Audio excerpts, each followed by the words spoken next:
Welcome friends. Today we will be looking into the statistical quality control aspects. These methodologies and tools are basically required in the optimization of the design process of the formulations. Also in manufacturing, it is used to keep a check on whether the process is going out of control or in control. How do we determine the defects? How do we keep a good batch, and how do we do not accept a bad batch? So all these aspects would be covered in this specific lecture. So we'll move forward and look into the basic aspect of how the quality needs to be maintained, and quality is basically the backbone of all the pharmaceutical dosage forms. So in this specific lecture we'll be looking into the fundamental concepts of statistical quality control and its relevance in pharmaceutical manufacturing and quality assurance. We'll be looking into different types of control charts. We'll also look into the quality related data using tools like histograms and Pareto charts for identifying the variability in the process. We'll also explore principles and applications of Six Sigma, which is used in reducing the process defects and improving the quality of the product. Also the role of design of experiments in optimizing processes, formulations and analytical methods in pharmaceutical development. Also we'll look into the statistical quality control tools, how they contribute to regulatory compliance and process validation and help in continuous improvement in the pharmaceutical sector. So the quality control are the operational techniques and activities which are used to fulfill the requirements of quality. It ensures that the pharmaceutical products meet the specifications and the regulatory standards. It focuses on identifying the defects in the final product so as to ensure consistency, safety and efficacy. Quality control is product oriented, unlike the assurance, which is process oriented. It involves statistics, chemical and microbiological testing to confirm the compliance with the predefined standards.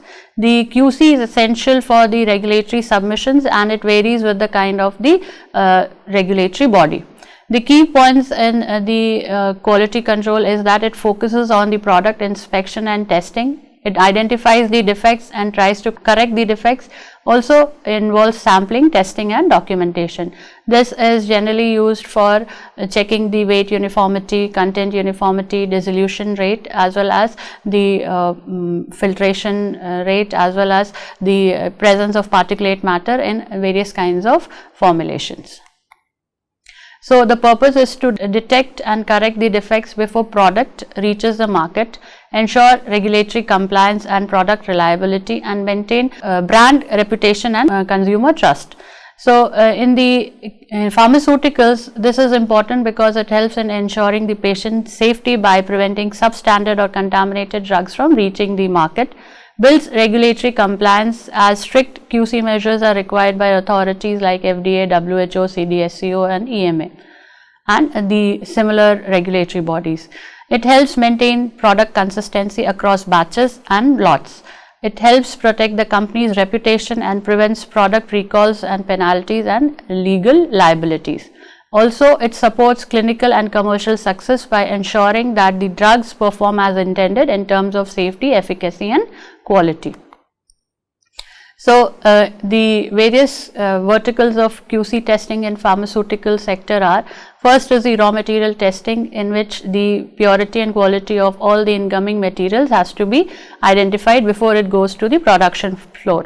Then is the in-process quality control, which helps in monitoring various stages during manufacturing to catch the defects early. It includes checks like hardness, weight variation, disintegration time, content uniformity. Then is the finished product testing, which identifies the confirmation of the final product to the specifications. Then last is the stability testing. It determines how the quality of the product varies with time under the influence of factors like temperature, humidity. Then next is the documentation. So every QC activity must be documented, signed and archived to ensure traceability and audit readiness. So these are the differences between QA and QC which are there. So the focus of QC is basically it defines defects, and the QA looks into preventing the defects. Then the timing is that it is conducted after product manufacturing is complete. QA is implemented while production life cycle. It's the responsibility of the laboratories to perform the QA as well as the personnel who are undergoing or doing the manufacturing, that is on the production floor. It has to be simultaneously implemented by them. But in the case of QC, it is a QC team in the laboratories which do and help in maintaining the control as well as detecting the defects in the products. The scope is limited to inspection and testing of the final product in the case of quality control. However, the QA has broader scope including documentation, change control and training and audits. So the scope and the goal of both the QA and QC are different. Now, the statistical quality control is the application of statistical methods to monitor and control the quality of manufacturing processes and products. It detects variability in production that may lead to defects or quality failures. It uses quantitative data for analysis rather than solely relying on visual or manual inspection. Incorporates tools like control charts, histograms and sampling plans to ensure that the product meets the specifications. It ensures early detection of process shifts or abnormalities, allowing corrective measures to be taken before defects occur. It proposes and promotes process stability and capability through the continuous monitoring. It forms a core part of the good manufacturing practices and the quality assurance system.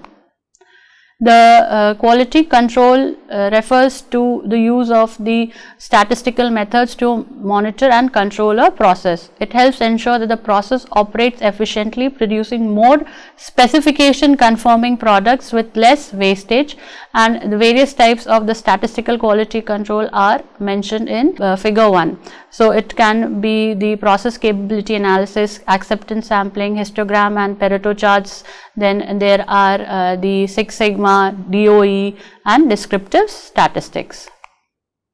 So, the descriptive statistics is the foundation of statistical quality control, which is used to summarize the raw data collected from a manufacturing process or quality inspection. It does not monitor or control process directly, but it gives insights into the overall performance and variability. Suppose a company produces tablets with a target weight of 500 mg. Descriptive statistics helps determine whether the average tablet weight, that is mean, is close to the target and how much the weights vary, that is the standard deviation.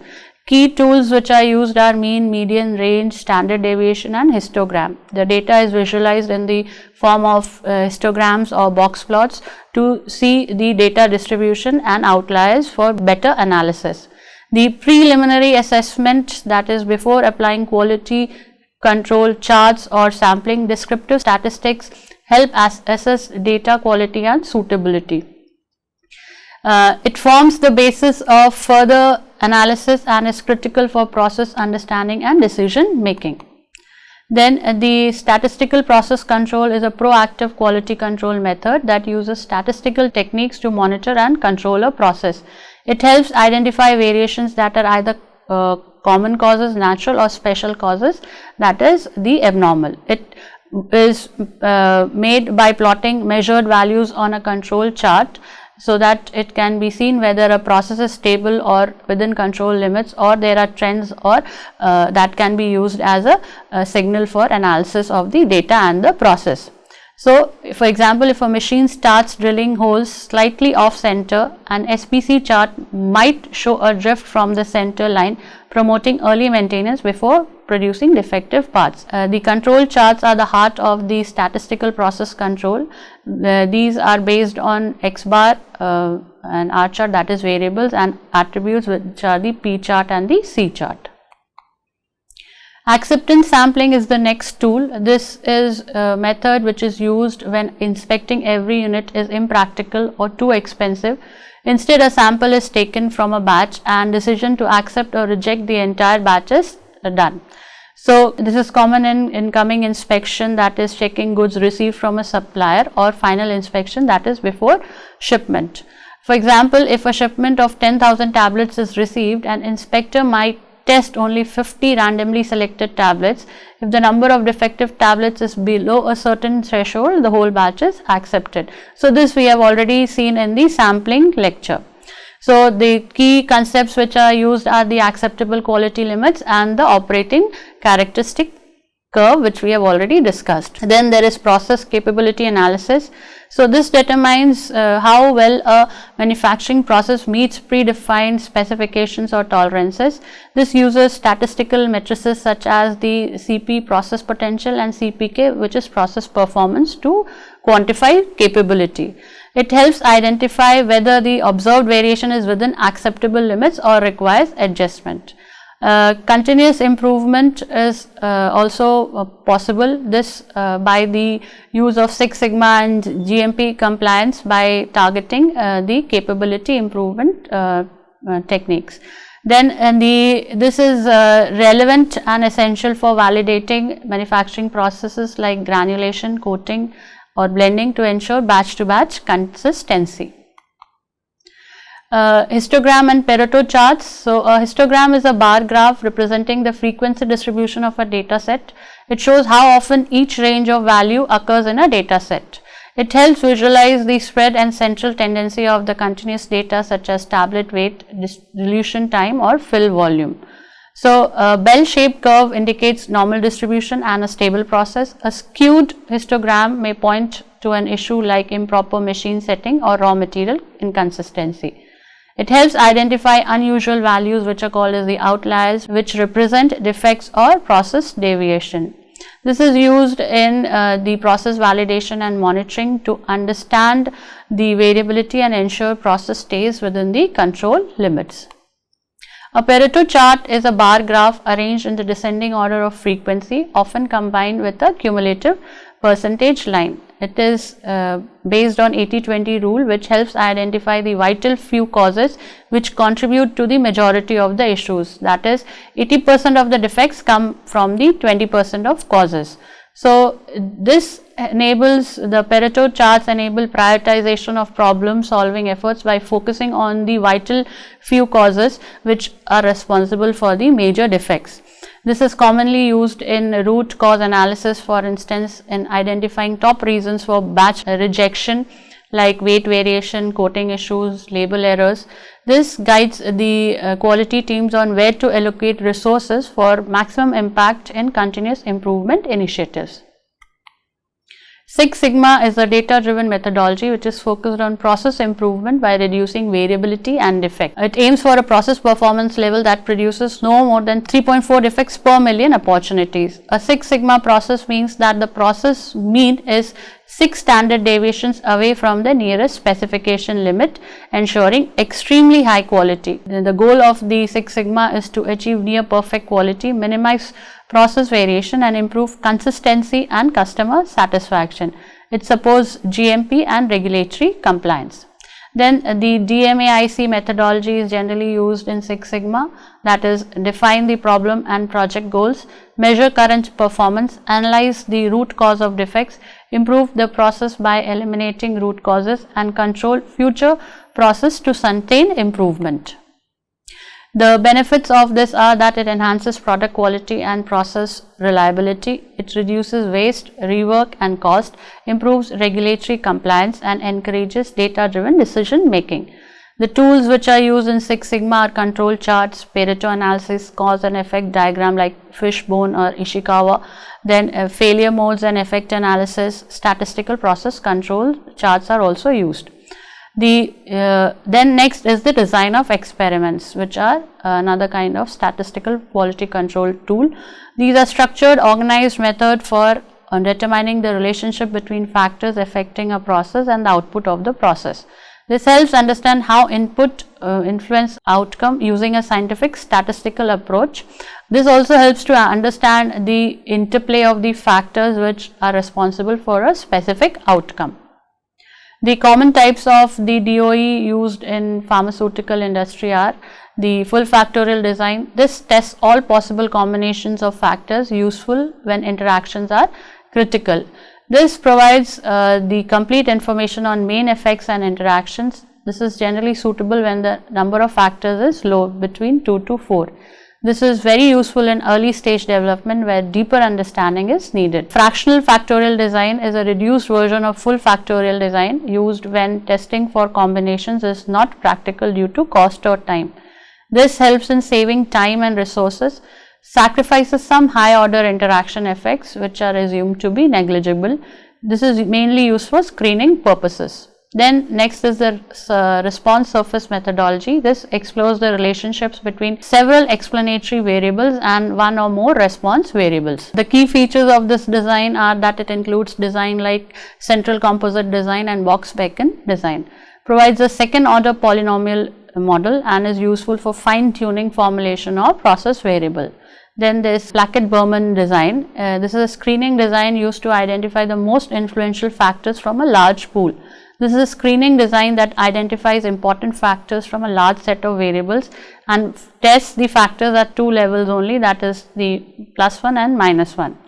This assumes no interactions and helps to narrow down critical variables for further testing. This is efficient for early phase development. Next is the central composite design. This is common in RSM and helps in building quadratic models for optimization.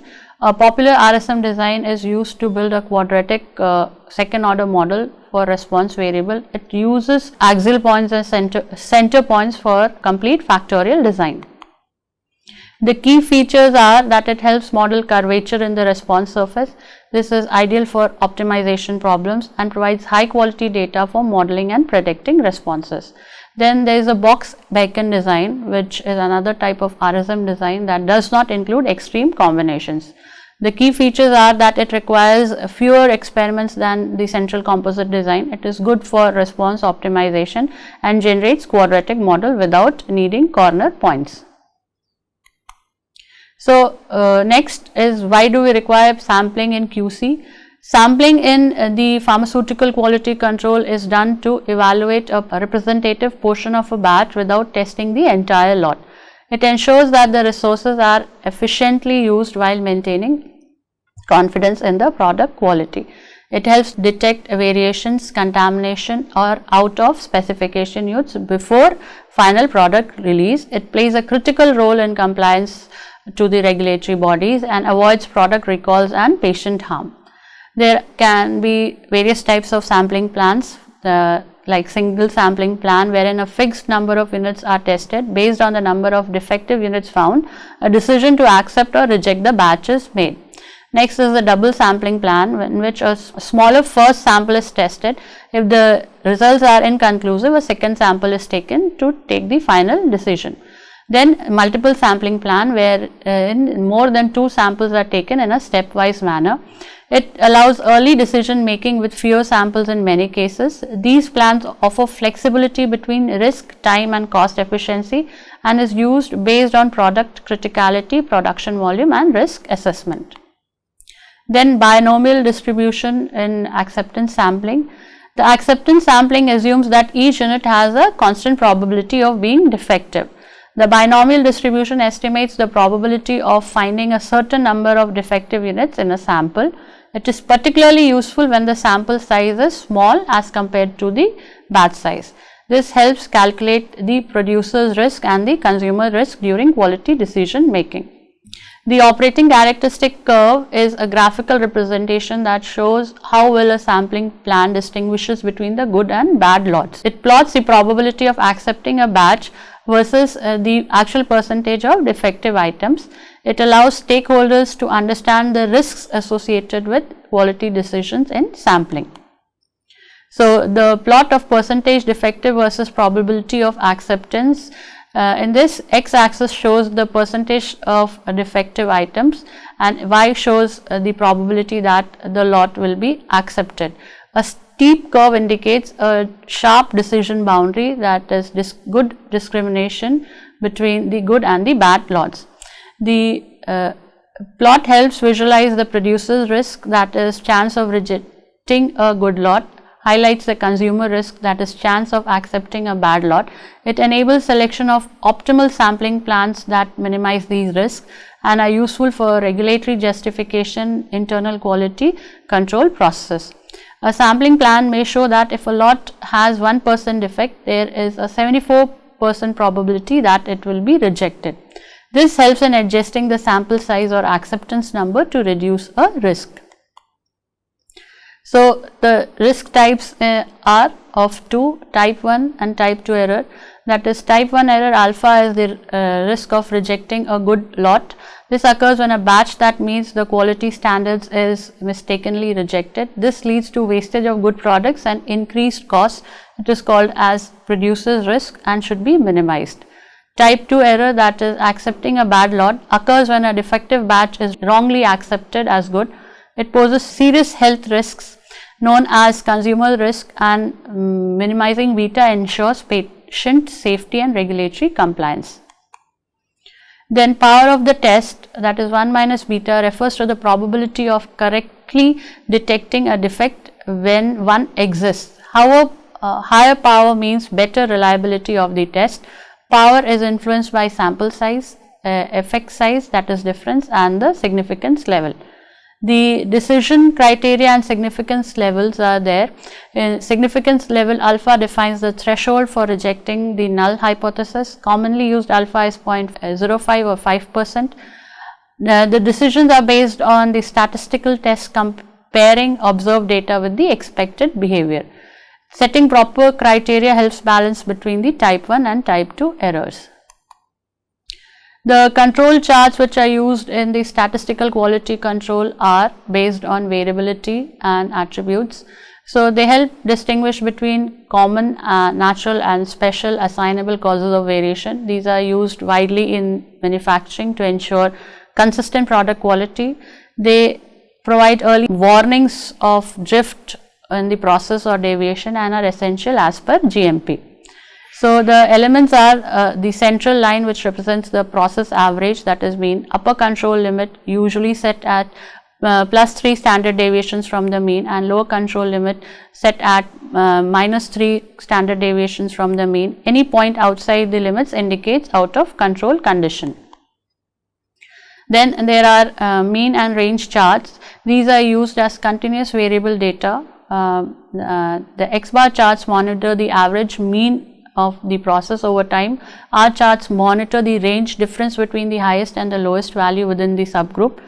It is used when the sample size are moderate, typically 2 to 10 units per subgroup. This, for example, ensuring consistent tablet weight in compression process can be analyzed through these kinds of charts.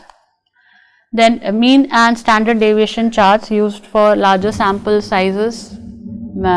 This is S chart is used, that is, it uses the standard deviation instead of range for better sensitivity with larger samples. These are more accurate than X bar and R charts for larger groups, like monitoring variations in assay results or distribution profiles across the large batches can be done using these charts.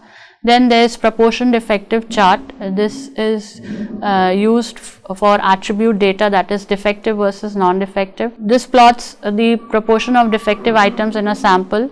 The sample size may vary, and an example of this could be checking the proportion of rejected blister packs due to seal defects. Then there are number of defectives chart. This is used for attribute data when sample size is constant. This tracks the actual number of defective items, not the proportion. This is easier for operators to interpret since it deals in whole numbers. For example, monitoring the number of defective vials in a fixed 100 unit sample. Then there are count of defects chart, that is C chart. This is used for defects per unit, count of defects not necessarily defective units. Sample size is constant and suitable when more than one defect can occur on a single item. Then defects per unit chart, this is used for count of defects when the sample size varies. This adjusts for differing sample size to give a consistent defect rate. This is more flexible than the C chart. So, monitoring microbial colony counts in environmental samples with varying surface area is an example of this kind of chart application. Now, the overall applications of these charts in the pharmaceutical industry is in monitoring the weight, fill volume, dissolution rate, in process quality control, ensuring batch consistency, especially in continuous manufacturing, and compliance with the ICH guidelines. The tablet compression process control, the control charts are used to monitor tablet weight, thickness and hardness. This ensures compliance with the pharmacopoeia specifications and reduces wastage and rework. In sterility testing, sampling plans are used to validate sterility assurance levels, minimizes type 2 errors, accepting contaminated lots. This ensures patient safety in injectables and ophthalmic products. Then the attribute control charts are generally used in packaging and labeling quality to track defects like label misalignment, missing labels, missing leaflets. This reduces product recalls and regulatory penalties, ensures tamper evident and compliant packaging. Now, the advantages of control charts are real-time monitoring, and that is alerts operators to problems before product quality is compromised, facilitates root cause analysis, supports compliance and documentation, enables continuous improvement, and visual and quantitative tools are used which provide a graphical as well as a statistical way to assess the stability and capability of the process. Thus, to conclude, the statistical quality control is a critical framework that ensures product consistency. It meets the quality standards through the statistical techniques. Control charts allow early detection of process shifts and variability, enabling timely corrective actions before the failure occurs. Tools like the Pareto charts and histograms enhance data interpretation and help prioritize solving problems in manufacturing and quality assurance. The Six Sigma provides a structured methodology to eliminate defects, optimize performance and ensure process capability within stringent pharmaceutical regulations. The design of experiments empowers the formulation and process development by revealing key factors and interactions with minimal resource use. So, I hope you would have a picture of application of these quality control tools, how they are important in various levels, right from manufacturing to packaging and labeling, and how they help in timely control of the process so that defect generation can be brought down and only the right quality product is packed and reaches the consumer. Thank you very much for your patient hearing.